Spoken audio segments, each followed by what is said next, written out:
Okay, I'm gonna make 2 videos walking you through the heat map stuff.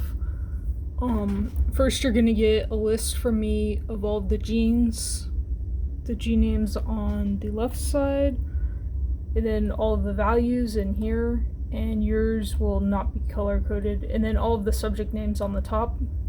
So the first thing you need to do is you need to group the subjects by their Brock stage. It's your choice whether to do Brock 1 and 2 separated or together. And same thing with 3 and 4. But I'll give you a key and you will move these around so that you have Brock 1, Brock 2, Brock 3, Brock 4, or whichever way you want to group them. And then let's see if this will work. No, that's something else.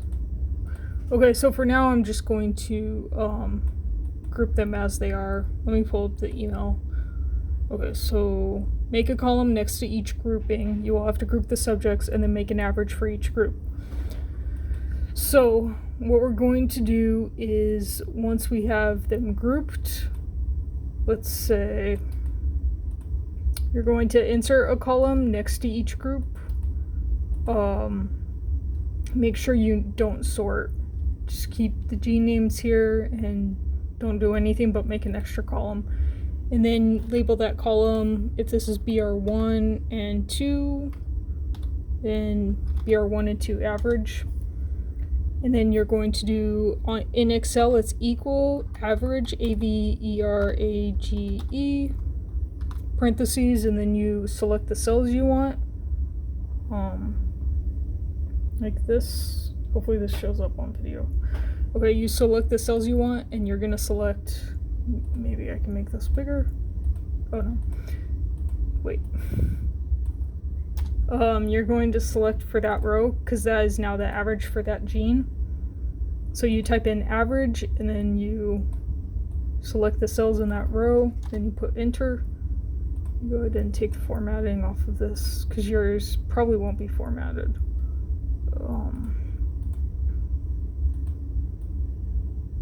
And mostly I format to like keep from messing up, so if these are all Brock 1 and 2, you might want to like color code it a light green or something. It can help and make things easier, so I'm gonna leave it like that. After you do the average, in Excel, you just double click, like your cursor changes to a certain cross. You double click and it'll fill the formula all the way down, and then normally like scroll down some and then just click on a cell and double check the formula.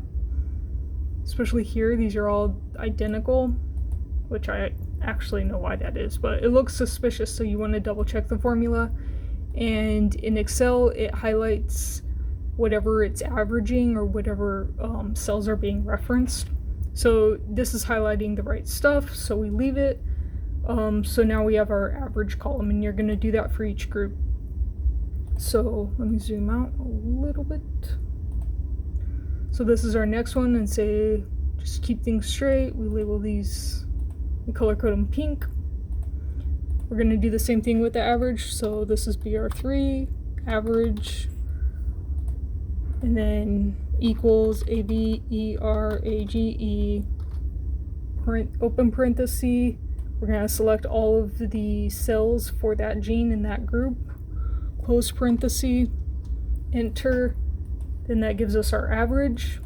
So this is now our average relative expression for these genes.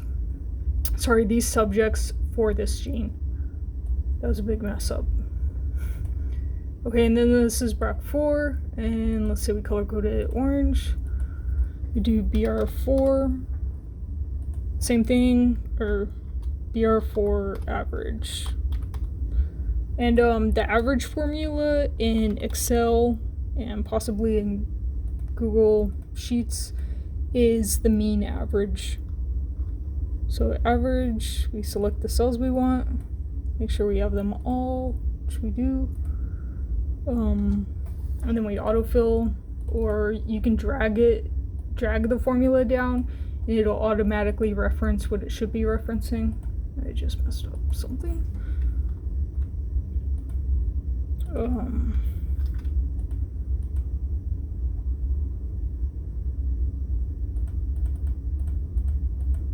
Okay, that's good. Okay, so now we have an average for each Brock stage. Here I combine 1 and 2. Today I've been keeping them separate, but it's your choice what to do. So after we have that, we're going to make a new sheet. And when you copy this, these are all formulas, and you don't want, if you copy it, you're gonna get an error. So here you can copy and paste values. You copy and then paste the value symbol. I don't know if this is showing up, but you can do paste special if you see that. And it'll open a dialog box where you can select to only paste values. Or you can, there's an icon on the right click menu that has 1, 2, 3. Google will have something for paste values. I don't know what it is, but this way it keeps what the formula calculated. So now there's no formula here, it's just the number. You want to keep the formula in this sheet where you calculated it, just for good practice.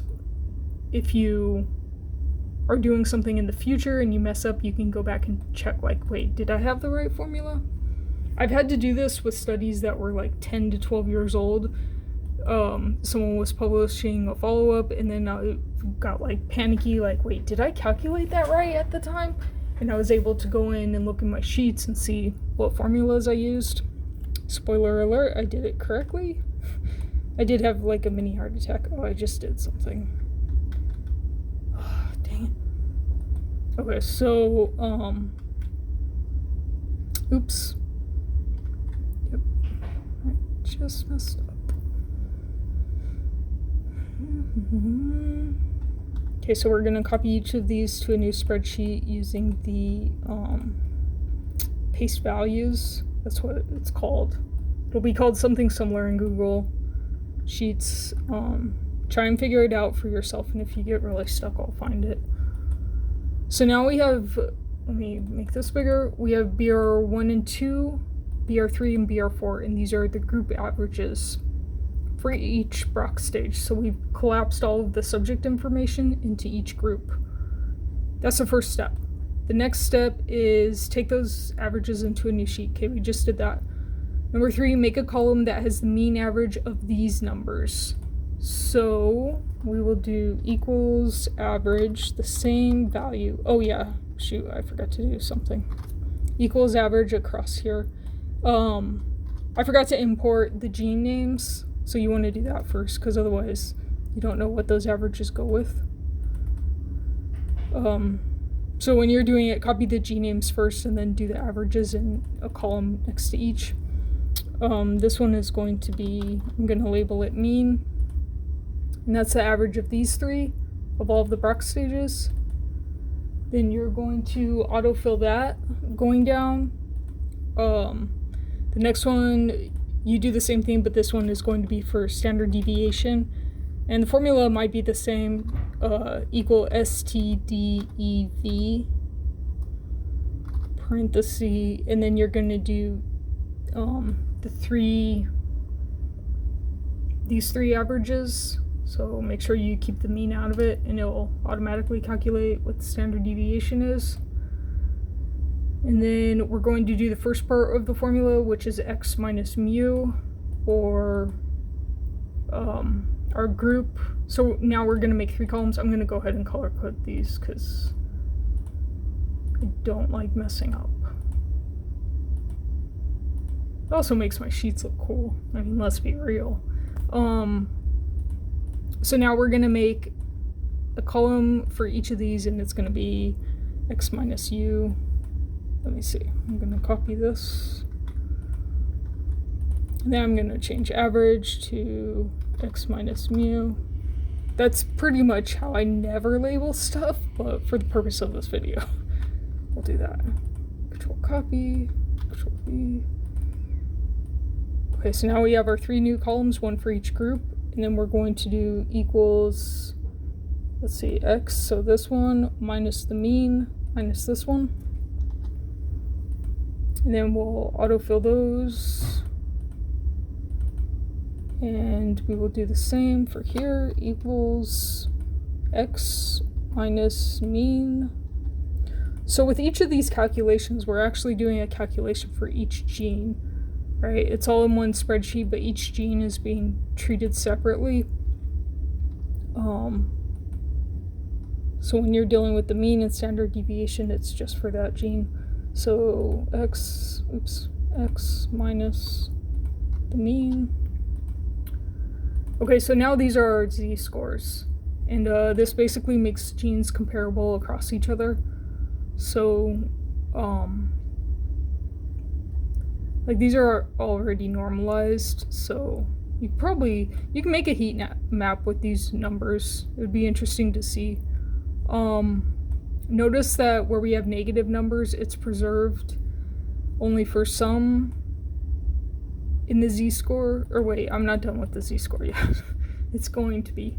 So the last step is we have to divide it by the standard deviation. So we're gonna make 1 more column for each of these. And, oops. This is going to be, I'm gonna label it Z. Z, Z, Z. And then this is going to be this one divided by the standard this one divided by the standard deviation. And you can do like the whole formula in 1 column, but if you aren't used to working with spreadsheets, I'm gonna say don't do that. We're gonna do the same thing for each one. So we want this, this number divided by this number, and this number divided, I don't have a tripod, so I'm like reaching around 10 Red Bulls to hit my keyboard. This number divided by this number. Right. We got autofill. Never copy and paste columns like I just did. Until you know what you're doing, because you might forget to autofill. It'll be bad. But always, actually, it's good practice to scroll down and double check your formula and just see that it's referencing the correct cells, which this one is. So these are our z-scores. I'm gonna put them in bold. I'm gonna put the rest in gray because I color coded everything. And I'm gonna go ahead and fill these with color. So this is what we're going to use for the heat map, and then when you make the CSV file, you're going to take this column and these 3. So let's go ahead and do that. Copy the gene ID first, put it in the next column, and then these 3, and we're going to need just the values. We don't want the formulas preserved in the new sheet. We want them preserved in the old. So right there I just copied and pasted, and I have all these errors. So you have to make sure you do values. So I fixed that. So this is what our CSV is going to be for our, and yeah, that's it. That's what you use for the heat map. So what I was saying before, if we go back to this sheet, I'm gonna make everything black for visibility for the video. So say we have this gene and everything is negative. These are normalized already, normalized to the library size. They're normalized per subject to the library size, so before we took the average per group. So you could make a heat map with this. If you use raw counts, you can't do it because some genes will have 100 and some genes will have 10. So it basically means that the genes are not comparable across each other, and across groups it can be messy. But anyway, these are negative. Yeah, I don't like the Like negative to what? So when it's a negative z-score, it's negative, it's within the rows. So these are all relating to each other.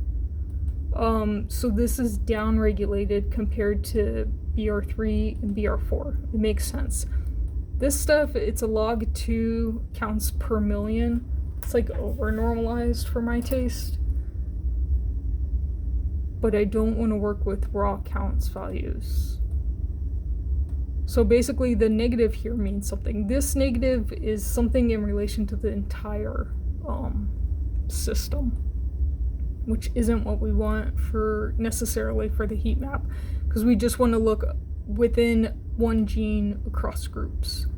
So you can do a heat map with these numbers, but then also use the z-score. And here, anywhere where, let me see, like here, BREC 3 and BREC 4 are negative, and this is positive. This is going to be actually quite a bit higher than either of these. And same here. And the reason why I told you your hypothesis was wrong, and I knew it was wrong when you said it, but it's pretty much the hypothesis we all had before we started doing these studies, is we guessed that there would be a gradual decline or increase in expression of certain genes across stages, and what we actually see is one point where everything drops off. So for these stages, I'm saying it tends to be like around stage 2. So stage 1 will be different from stage 3, stage 1 will be different from stage 4, and then 2 may or may not be different from 4 and 3, but 3 and 4 are almost never different. So whatever pathology is occurring, it's like studied by Brock stage 3. That's not going to be true for all genes, and your hypothesis may prove true for some. Like if this was a real effect, this is probably not significant, but if it was, we have a positive 0.3, a negative 1.1, and a positive 0.7. That makes like a U shape, or a parabola, a cup shape. So if that were a real effect, then there is a difference across each of the stages, but it's not a steady decline or a steady incline. It's a U or possibly sigmoidal effect. So with heat maps, you'll generally do groups of microRNAs or groups of genes in one heat map, and then you'll take the heat map into a photo editing program. I use PowerPoint, and you put stars next to what's significant. So it allows people to see what changes have occurred, whether your finding is significant or not. People can look for their genes of interest. So if someone is researching a gene that wasn't significant, they might still want to see the results that you found, even though it's not significant. Okay, that's that.